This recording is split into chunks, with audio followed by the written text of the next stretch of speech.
Bismillahirrahmanirrahim. Assalamualaikum warahmatullahi wabarakatuh. Waalaikumsalam warahmatullahi wabarakatuh. Alhamdulillah nahmaduhu wa nasta'inuhu wa nastaghfiruh wa na'udzu billahi min syururi anfusina min sayyiati a'malina may yahdihillahu fala mudhillalah wa may yudlil fala hadiyalah. Asyhadu an la ilaha illallah wahdahu la syarikalah wa asyhadu anna Muhammadan abduhu wa rasuluh la nabiyya ba'dah. Alhamdulillah, segala puji hanya bagi Allah atas segala nikmat, atas segala karunia-Nya.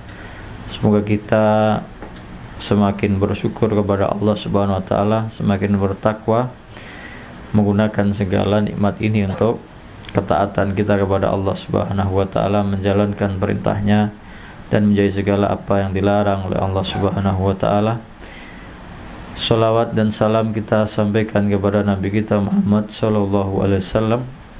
Semoga kita menjadi umat yang istimewa, yang mendapat syafaat kelak di hari kiamat. Amin ya rabbal alamin. Alhamdulillah,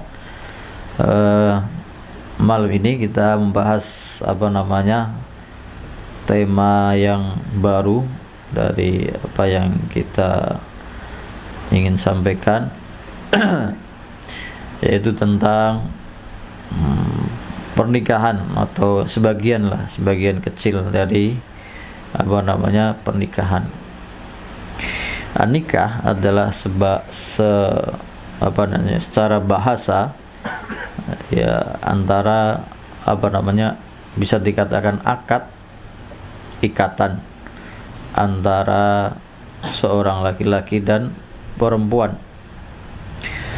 Dan ini juga bisa dijadikan yang dimaksud adalah akadnya atau ikatan pernikahannya, atau juga secara bahasa bimakna diartikan dengan hubungan antara seorang lelaki dan perempuan secara halal, secara yang diperbolehkan oleh syariat Islam. Ini merupakan bukti dari kekuasaan Allah Subhanahu wa taala. Allah Subhanahu wa taala yang maha sempurna ini telah menciptakan semua makhluknya yang ada di muka bumi ini. Dalam surat Ad-Dariyat, a'udzubillahi minasyaitonirrajim, bismillahirrahmanirrahim. Allah Subhanahu wa taala, min kulli syai'in khalaqna zawjaini la'allakum tadhakkarun. Dan dari segala sesuatu itu kami ciptakan berpasang-pasangan supaya kalian ingat, sadar atas segala penciptaan Allah Subhanahu wa taala. Dalam surat Yasin, subhanalladzi khalaqal azwaja kullaha mimma tumbitul ardu wa min anfusihim wa mimma la ya'lamun. Maha suci Allah yang telah menciptakan semua itu berpasang-pasangan dari apa yang tumbuh dari muka bumi ini, dan dari diri mereka sendiri, dan dari apa yang mereka tidak ketahui. Jadi Allah Subhanahu wa taala telah menciptakan makhluknya ini berpasang-pasangan untuk melanjutkan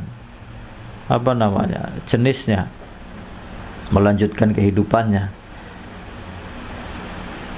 sebagaimana semuanya berkembang biak. Banyak ayat yang lain yang menunjukkan hal tersebut, dan khusus tentang manusia ini ada dalam surat Al-Hujurat dari ayat 13, juga awal dari surat An-Nisa. Karena dalam surat Al-Hujurat ayat 13, ya ayuhan nasu inna khalaqnakum min dzakari wa unsa wa ja'alnakum syu'uba wa qabaila lita'arafu inna akramakum indallahi atqakum. Wahai manusia, sesungguhnya kami telah menciptakan kalian dari seorang laki-laki dan seorang perempuan, dan kami jadikan kalian bersuku-suku, berbangsa-bangsa. dari yang satu orang laki-laki dan satu orang perempuan ini menjadi bersuku-suku, berbangsa-bangsa banyak sekali. Lita'arafu, supaya kalian saling mengenal, saling menolong, saling membantu, saling bekerja sama. Waalaikumsalam. Inna akramakum indallahi atqakum, sesungguhnya yang paling mulia di antara kalian adalah orang-orang yang paling bertakwa kepada Allah Subhanahu wa taala. Demikian juga di awal surat An-Nisa, ya ayuhan nasu taqu rabbakumul ladzi khalaqakum min nafsin wahidah. Wahai manusia, kalau yang tadi sama-sama, ya ayuhan nas, wahai manusia, bertakwalah kalian kepada Tuhan kalian, kepada Allah Subhanahu wa taala. Alladzi khalaqakum min nafsin wahidah, yang telah menciptakan kalian dari jiwa yang satu, yaitu Nabi Adam alaihissalam. Wa khalaqa minha zaujaha, dan kemudian Allah Subhanahu wa taala menciptakan darinya, dari Nabi Adam, pasangannya, istrinya, yaitu Hawa. Wa batsa minhuma rijalan katsiran wa nisaa wattaqullaha alladzi tasaaluna bihi wal arham innallaha kana 'alaikum raqiba. Dan Allah menjadikan kalian menjadi laki-laki yang banyak dan juga perempuan. Nah, maka bertakwalah kalian kepada Allah dan saling memintalah. Tasaaluna bihi wal arham, yang dengannya kalian saling meminta dan saling menyambung silaturahim. Sesungguhnya Allah Subhanahu wa taala Maha mengawasi perbuatan kalian. Semuanya diciptakan berpasang-pasangan, bahkan tumbuhan juga binatang dan makhluk hidup berkembang biak karena dia berpasang-pasangan. Tetapi Allah Subhanahu wa taala mengistimewakan manusia, tidak dibiarkan melampiaskan atau menyalurkan syahwatnya dengan tanpa aturan. Maka Allah Subhanahu wa taala mensyariatkan adanya pernikahan.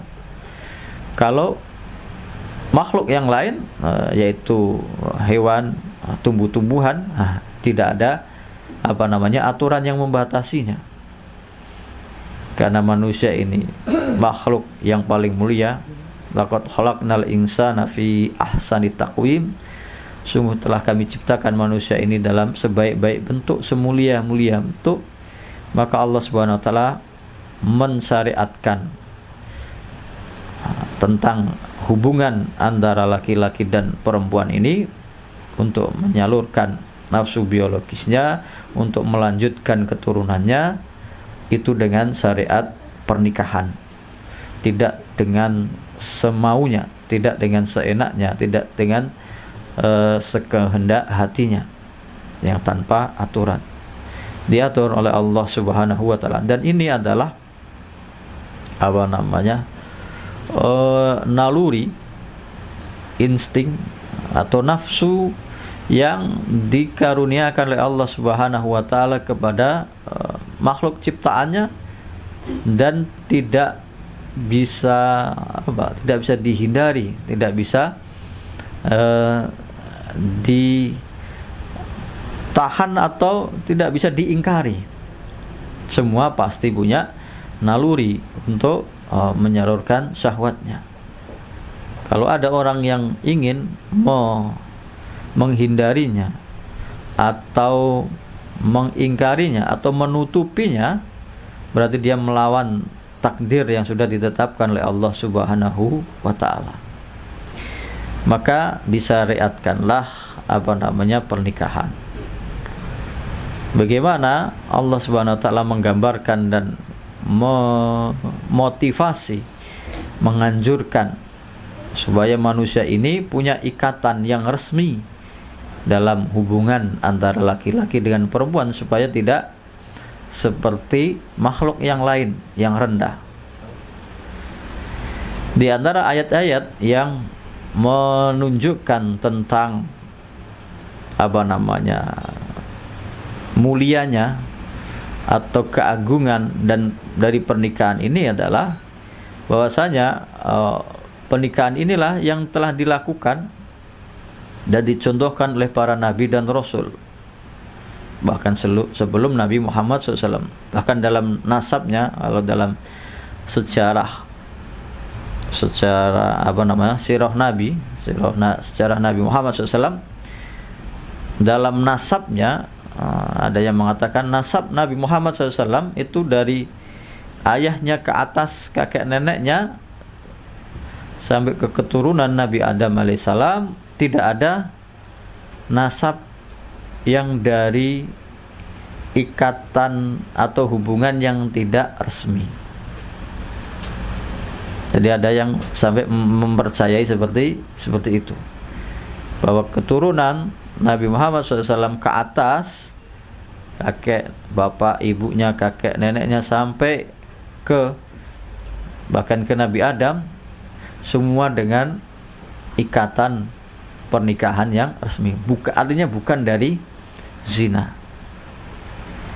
Maka dalam surat Ar-Ra'd ayat 38 Allah Subhanahu wa taala berfirman, walaqad arsalna rusulam min qablika wa ja'alna lahum azwaja wa dzurriyyah. Dan sungguh telah kami utus para nabi dan rasul sebelum engkau wahai Muhammad, dan kami jadikan bagi mereka azwaja wa dzurriyyah, istri-istri dan anak keturunan. Jadi nabi-nabi sebelumnya itu juga disyariatkan menikah dan mempunyai anak keturunan, generasi yang melanjutkan tugas risalahnya. Inilah menunjukkan bahwasanya ini kemuliaan dari pernikahan yang resmi. Bahkan dalam hadis yang lain Nabi Muhammad SAW bersabda, arba'un min sunanil mursalin, ada 4 dari sunah-sunah para nabi dan rasul semuanya. Al-haya'u wa ta'attur was siwak wan nikah. Rasa malu. Di antara pernikahan ya untuk supaya kita tidak malu. Malu kenapa? Karena malu berbuat sesuatu yang melanggar perintah Allah Subhanahu wa taala. Wa ta'attur, menyukai minyak wangi atau memakai minyak wangi. Wasiwak, bersiwak. Wan nikah, dan sunnah menikah. Suatu kodrat atau hukum alam yang tidak bisa dihindari. Kemudian dalam ayat yang lain surat An-Nahl ayat 72 Allah Subhanahu wa taala berfirman, wallahu ja'ala lakum min anfusikum azwaja wa ja'ala lakum min azwajikum banina wa hafadhatan wa razaqakum minat thayyibat. Dan Allah Subhanahu wa taala telah menjadikan bagi kalian dari golongan kalian sendiri istri-istri, dan Allah Subhanahu wa taala menjadikan bagi kalian dari istri-istri kalian itu banin, anak-anak, wa hafadhatan, cucu, keturunan, wa razaqakum minat thayyibat, dan Allah memberikan rizki kepada kalian dari hal-hal yang baik. Di antara karunia Allah Subhanahu wa taala, diberikan keturunan yang baik-baik, diberikan keluarga yang baik-baik. Sebagaimana yang sering kita dengar misalnya di acara pernikahan, biasanya yang dibaca adalah surat Ar-Rum ayat 21. Wa min ayatihi an khalaqalakum min anfusikum azwaja litaskunu ilaiha wa ja'ala bainakum mawaddatan wa rahmah inna fi dzalika laayatil liqaumi yatafakkarun. Dan di antara tanda-tanda kebesaran Allah Subhanahu wa taala, Allah Subhanahu wa taala menciptakan bagi kalian dari golongan kalian sendiri azwajan, pasangan, istri-istri kalian. Di antara hikmahnya di ayat ini litaskunu ilaiha, supaya kalian yang laki-laki ini tenang, menjadi sakinah. Maka dalam istilah sakinah ada mawaddah warahmah, supaya tenang kalian. Litaskunu ilaiha, supaya kalian tenang kepada istri-istri kalian. Wa ja'ala bainakum mawaddata warahmah, dan dijadikan bagi kalian rasa kasih sayang, rasa cinta dan kasih sayang. Inna fi dzalika laayatil liqaumi yatafakkarun. Sesungguhnya yang demikian itu ada tanda-tanda kekuasaan Allah bagi kaum yang mau berfikir. Berarti harusnya orang menikah itu untuk mendapatkan ketenangan dalam hidupnya, untuk memperoleh kebahagiaan. Nah, tenang itu hanya menetap, nggak kemana-mana. Jadi kita itu ya sekarang di lingkungan kita ini, di antara hal-hal yang merusak adalah apa yang kita saksikan. Kalau saya ngisi kajian ke Tulis, ke Subah, itu kan melewati berbagai tempat maksiat yang orang ke situ karena ingin mencari kesenangan. Berarti hidupnya dia tidak tenang. Harusnya dengan dia mempunyai pasangan, mempunyai istri, dia menjadi tenang, tetap nggak kemana-mana, karena itulah sumber ketenangannya berada di dalam rumahnya. Semua kebahagiaannya tertumpu bersumber dari rumahnya, istrinya, anak-anaknya, keturunannya. Ketenangannya, kebahagiaannya muncul dari rumahnya. Wa ja'ala bainakum mawaddah warahmah. Ada yang menafsirkan atau mengartikan, menerjemahkan, dan dia menjadikan di antara kalian mawaddah, rasa cinta, warahmah, kasih sayang. Jadi maka aslinya awalnya adalah ketenangan, kemudian ada rasa cinta. Cinta mungkin ada yang menganggapnya dia motivasi utamanya adalah nafsu, di antaranya nafsu biologisnya, dan itu mungkin akan ada endingnya, dan pasti ada endingnya. Nggak mungkin semuanya akan muda terus, segar terus, kuat terus. Maka di endingnya yang tinggal adalah warahmah, kasih sayang. Ada yang sampai kakek nenek itu sudah nggak ada nafsu biologisnya, yang ada adalah rasa kasih sayangnya, sehingga mereka tenang. Makanya dalam bahkan penelitian orang Barat itu mengatakan, ya nggak tahu ini benar tidaknya, tapi berdasarkan penelitian, orang-orang yang menikah ini kemungkinan atau prosentase umurnya lebih panjang dari orang yang tidak menikah, karena tenang hidupnya, bahagia, ada rasa kasih sayang. Nah, dan Allah SWT memerintahkan. Nah, yang di zaman modern ini hambatan atau pandangan manusia itu ada yang berubah, beralih. Harusnya kan berkeluarga itu ingin melanjutkan keturunan, ingin mendapatkan ketenangan, kebahagiaan, rasa cinta, kasih sayang. Tapi kemudian itu mungkin ini bagi orang yang tidak berdasarkan agama, dianggap sebagai beban. Karena kalau sudah menikah, tanggung jawab menafkahi istri, punya anak, menyekolahkan anak, membiayai anak, mengurusi anaknya, dianggap sebagai beban yang merepotkan hidupnya. Maka ada sebagian manusia yang mungkin karena tidak berdasarkan agama kehidupannya menghindari itu. Misalnya di Jepang yang terkenal, angka kelahiran itu sudah sangat berkurang. Sekolah SD itu banyak yang tutup karena nggak ada muridnya, nggak ada anak kecil lagi. Dan para pekerja terpaksa harus mendatangkan dari luar negeri karena anak mudanya ya nggak ada semangat untuk yang kerja di tempat-tempat yang membutuhkan banyak tenaga. Bahkan sampai ke Indonesia ada yang punya pemahaman yang kemarin rame-rame itu child free, mau menikah tapi nggak mau punya anak karena dianggap sebagai beban. Padahal Allah Subhanahu wa taala menjamin orang-orang seperti ini yang ingin menikah karena ingin mendapatkan ketenangan, ingin mendapatkan kebahagiaan, rasa cinta, kasih sayang, dijamin oleh Allah Subhanahu wa taala dalam surat An-Nur ayat 32. Wa ankihul ayyama minkum was-solihina min ibadikum wa imaikum iyakunu fuqara yughnihimullahu min fadlih wallahu wasi'un alim. Dan nikahkanlah al-ayyam. Al-ayyam itu bahasa kita berarti apa? Jomblo.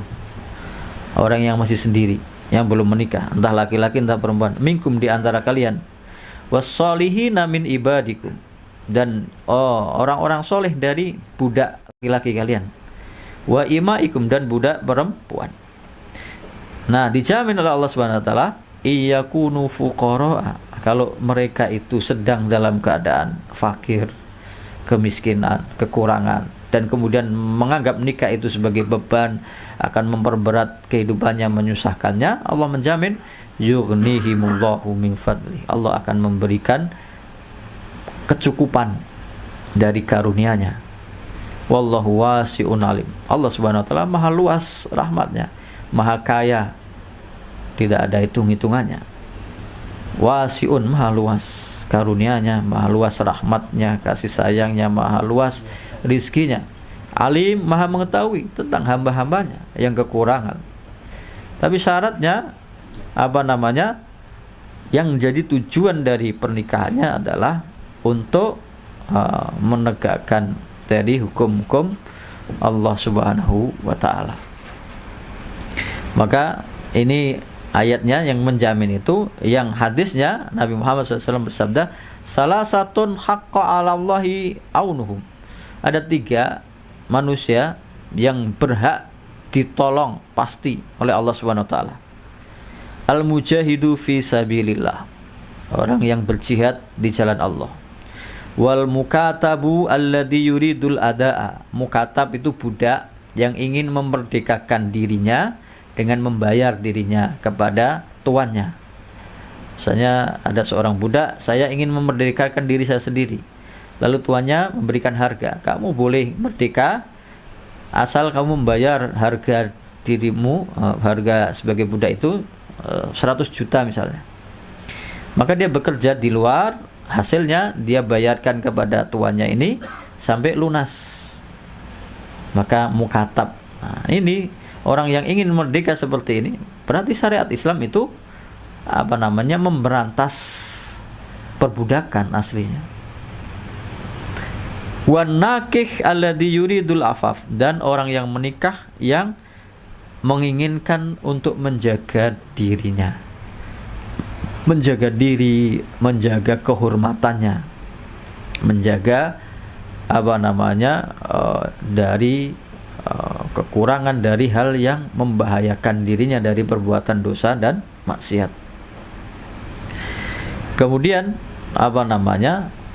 di antara justru tujuan utama pernikahan itu, kalau kita bahas atau kita dapati, itu kita akan mendapatinya di dalam surat tentang ayat tentang perceraian, dalam surat Al-Baqarah dari ayat 229. At-talaqu marratani, cerai itu, perceraian itu 2 kali. Fa imsakum bima'rufin aw tasrihum bi ihsan, maka ceraikanlah dengan baik, atau pertahankan dia dengan baik, atau ceraikan dia dengan baik pula. Wala yahillu lakum an ta'khudhu mimma ataitumuhunna syai'an illa ayyakhafa alla yuqima hududallah, dan tidak halal bagi kalian untuk mengambil apa-apa yang sudah kalian berikan kepada istri-istri kalian itu, kecuali keduanya takut untuk tidak bisa menegakkan hukum-hukum Allah. Fa in hiftum alla yuqima hududallahi fala junaha alaihima fi maftadat bih. Kalau keduanya takut tidak bisa menegakkan hukum-hukum Allah, maka tidak mengapa keduanya memberikan sesuatu yang sudah dia sepakati itu. Tilka hududullahi fala ta'taduha. Itulah hukum-hukum Allah, jangan kalian melanggarnya. Wa may yata'adda hududallahi faulaika humudz zalimun. Barang siapa yang melanggar hukum-hukum Allah, menerjangnya, maka mereka itulah orang-orang yang zalim. Jadi di antara tujuan utama pernikahan yang tadi untuk menyalurkan nafsu biologisnya secara halal, secara tertib, secara aturan yang jelas, kemudian untuk mendapatkan kebahagiaan, untuk mendapatkan rasa cinta kasih sayang, untuk mendapatkan keturunan. Ternyata itu semua adalah cabang-cabangnya. Yang utama adalah menegakkan hukum Allah Subhanahu wa taala. Dan di antara kalau ada orang yang kita ini hidup di negara yang tidak memakai syariat Islam, kita harus menegakkan syariat Islam, kita harus pakai syariat Islam. Benar. Dan di antara syariat Islam yang bisa ditegakkan di Indonesia dan masih berlaku sampai sekarang adalah hukum pernikahan. Hukum pernikahan di Indonesia bagi orang Islam pakai syariat Islam. Nah, ternyata ada beberapa hukum syariat Islam yang masih dipakai dan bisa dilaksanakan bagi setiap orang Islam. Di antaranya hukum pernikahan ini. Dan di antara keistimewaan, keutamaan menikah itu termasuk kekayaan yang tidak ternilai. Dalam surat At-Taubah ayat 34 tentang zakat, yaitu orang-orang yang tidak membayar zakat, ancamannya. Walladzina yaknizuna adh-dhahaba wal fiddata wa la yunfikunaha fi sabilillahi fabashshirhum bi'adzabin alim. Dan orang-orang yang menimbun, mengumpulkan, menyimpan emas dan perak dan tidak menafkahkannya di jalan Allah, maka berilah kabar gembira kepada mereka dengan adab yang sangat pedih.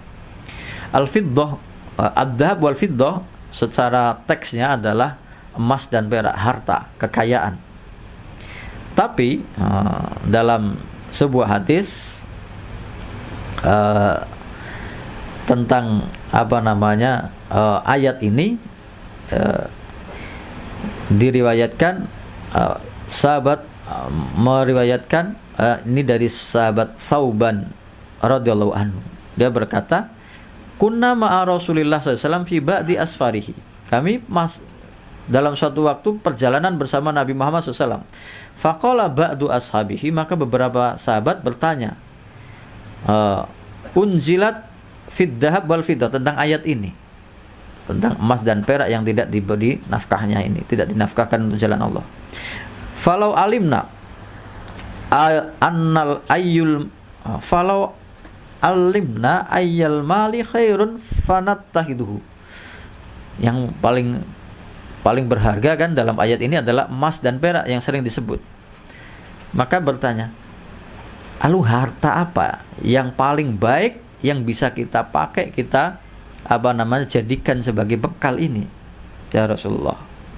Faqala, Nabi Muhammad SAW bersabda, harta itu ternyata tolak ukurnya bukan hanya emas perak ini, kekayaan, mobil, tanah, rumah. Ada Nabi Muhammad SAW menjelaskan harta yang paling berharga itu lisanun zakir, lidah yang selalu berzikir kepada Allah Subhanahu wa taala. Wa qalbun syakir, hati yang selalu bersyukur kepada Allah Subhanahu wa taala. Wa zaujah mu'minah tu'inuhu ala imanihi. 3 ini. Lisan yang selalu berzikir, mengingat Allah Subhanahu wa taala. Hati yang selalu bersyukur atas segala nikmat dari Allah Subhanahu wa taala. Istri yang beriman, yang menolongnya, membantunya, menguatkannya dalam keimanannya. Justru ini yang lebih berharga dari segala harta materi yang kita dapatkan. Kalau orang mengumpulkan ini, lisannya selalu berzikir kepada Allah, hatinya selalu bersyukur kepada Allah, nggak ada prasangka yang buruk kepada siapapun, lalu punya keluarga yang beriman, yang menolongnya, membantunya, menguatkannya untuk taat kepada Allah Subhanahu wa taala. Ini adalah harta yang sangat istimewa, tidak ternilai harganya. Dalam hadis yang lain hampir sama dengan ini, Nabi Muhammad SAW bersabda, arba'un man asabahunna faqad utiya khairat dunya wal akhirah. Ada 4, kalau orang diberi 4 ini, maka seakan-akan dia diberi kebaikan dunia dan akhirat. Hampir sama dengan tadi. Qalban syakiran, hati yang selalu bersyukur, walisanan dzakiran, dan lisan yang selalu berzikir, wa badanan alal bala'i sabiran, dan badan yang selalu sabar terhadap segala ujian, wa zaujatan la tabghihi khawban fi nafsiha wa malihi, dan istri yang tidak mengkhianatinya, tidak menyia-nyiakannya, menjaga diri dan hartanya. Ini adalah sesuatu yang karunia kebaikan dunia dan akhirat. Nah, yang sering kita dengar, yang sering kita jadikan motivasi ketika mencari pasangan adalah hadis dari Abdullah bin Amr bin As. Hadisnya pendek, hadis riwayat Muslim. Rasulullah SAW bersabda, ad-dunya mata, dunia ini isinya kesenangan, kemewahan, kelezatan. Wa khairu mata'iha al-mar'ah as-solihah. Sebaik-baik kesenangan dunia adalah perempuan yang solihah. Jadi pasangan yang bisa membawa kita ke dalam ketaatan kepada Allah Subhanahu wa taala, untuk meningkatkan keimanan kita, semakin kita bertakwa kepada Allah Subhanahu wa taala. Sehingga modal sebetulnya ini ada 2, istri dan anak-anak itu adalah ujian. Kalau dalam surat At-Taqabun ayat 14 dan 15, ya ayyuhalladzina amanu inna min azwajikum wa auladikum aduwwal lakum fahdharuhum wa in ta'fu wa tasfahu wa taghfiru fa innallaha ghafurur rahim. Wahai orang-orang yang beriman, sesungguhnya ada di antara istri-istrimu dan anak-anakmu itu ujian, musuh bagi kamu. Tapi solusinya bagaimana? Kalau kalian memaafkan, melupakan kesalahannya, mengampuni, sesungguhnya Allah Subhanahu wa taala Maha Pengampun, Maha Penyayang. Innama amwalukum wa auladukum fitnah. Sesungguhnya hartamu dan anak-anakmu itu ujian. Wa innama amwalukum wa auladukum fitnah wallahu indahu ajrun azim. Dan Allah di sisinya adalah pahala yang besar. Kalau kalian bisa menjadikan anak dan istri ini sebagai modal untuk mendapatkan karunia yang tinggi dan derajat yang tinggi di sisi Allah Subhanahu wa taala. Seorang ayah bisa naik derajatnya di surga padahal amalannya biasa-biasa saja karena doa dari anak-anaknya. Anak bisa terangkat derajatnya karena syafaat dari bapaknya atau kakek neneknya, dari keturunannya. Di dalam surat At-Tur, berarti modal untuk bisa mendapatkan kedudukan yang tinggi di surga adalah diantaranya adalah keluarga yang beriman. Walladzina amanu wattaba'athum dzurriyyatuhum. Ini surat At-Tur ayat 21. Walladzina amanu wattaba'athum dzurriyyatuhum biimanin, dan orang-orang yang beriman dan diikuti oleh anak keturunannya dengan keimanan, alhaqna bihim dzurriyyatahum wa ma alatnahum min amalihim min syai'. Dan orang-orang yang beriman dan diikuti oleh anak keturunannya yang beriman, alhaqna bihim dzurriyyatahum. Kami susulkan anak keturunannya. Ibaratnya dulu kakek kita itu sangat solih, alim, ulama atau kiai atau orang yang sangat tinggi derajatnya di surga, sudah meninggal. Lalu anak keturunannya menjadi orang-orang yang mengikuti jejaknya. Mungkin kesalehannya tidak setinggi kakeknya atau bapaknya. Berarti karena surga itu tingginya bertingkat-tingkat, derajatnya bertingkat-tingkat, maka mungkin kalau kita umpamakan derajatnya bapaknya atau kakeknya ada di tingkatan yang tinggi, misalnya tingkat 5, tingkat 3, kita anaknya di tingkat yang 100 atau 90, karena bertingkat-tingkat ini. Maka alhaqna bihim dzurriyyatahum, kami susulkan anak keturunannya, berarti mendapat syafaat dari kakeknya, dari bapaknya yang beriman tadi. Aslinya kan tidak sama, tidak setingkat, tidak bisa berkumpul karena berbeda tingkatannya. Maka kami susulkan mereka, wa ma allatnahum min amalihim, tidak dikurangi. Misalnya dari tingkat yang 3, ini tingkat 90. Kalau mau ketemu kan mungkin di tingkat 45 atau berapa. Ini enggak. Ini anaknya nyusul tingkat yang ketiga. Syafaat dari kakeknya, dari bapaknya. Tidak dikurangi dari amal mereka itu sedikit pun. Kullu mri'in bima kasaba rahin. Setiap manusia itu tergantung dari amal perbuatannya di dunia. Itu yang memberi syafaat. Demikian juga anak bisa mendoakan orang tuanya yang sudah meninggal dunia, menjadikan modal. Maka pernikahan ini mencari modal juga untuk kebahagiaan di akhirat lebih utama. Di dunia menjadikan tujuan utamanya adalah untuk menegakkan hukum-hukum Allah, melaksanakan hukum Allah. Jadi kalau ada orang gembar-gembor menyatakan kita harus memperjuangkan syariat Islam, pendidikan harus secara Islami, ekonomi secara Islami, hukum secara Islami, itu bisa diawali dari keluarga. Nggak usah demo harus pakai ini. Kalau semua keluarga menegakkan syariat Islam, maka otomatis seluruh umat Islam memakai syariat Islam. Itu sesuatu yang dicapai. Mungkin ini yang bisa kita sampaikan tentang motivasi supaya kita punya tujuan dalam pernikahan. Kalau amalan yang sebentar, sholat saja, itu kitabnya panjang, dipelajari syarat sah, syarat wajib, syarat rukunnya, yang membatalkan, yang makruh, yang sunnah. Padahal pelaksanaannya hanya sebentar. Sedangkan pernikahan ini adalah sepanjang hidup. Yang menikah kan di dalam surat nikah itu nggak ada expire-nya, ya kan, nggak ada masa berlakunya, sampai sepanjang hidupnya. Berarti ibadah yang tidak ada batasan waktunya ini sampai akhir hayat ini harusnya kita kenali hukum-hukumnya, kita tahu cara menegakkannya sesuai dengan syariat Islam. Wallahu ta'ala alam. Mungkin ini yang bisa kita bahas.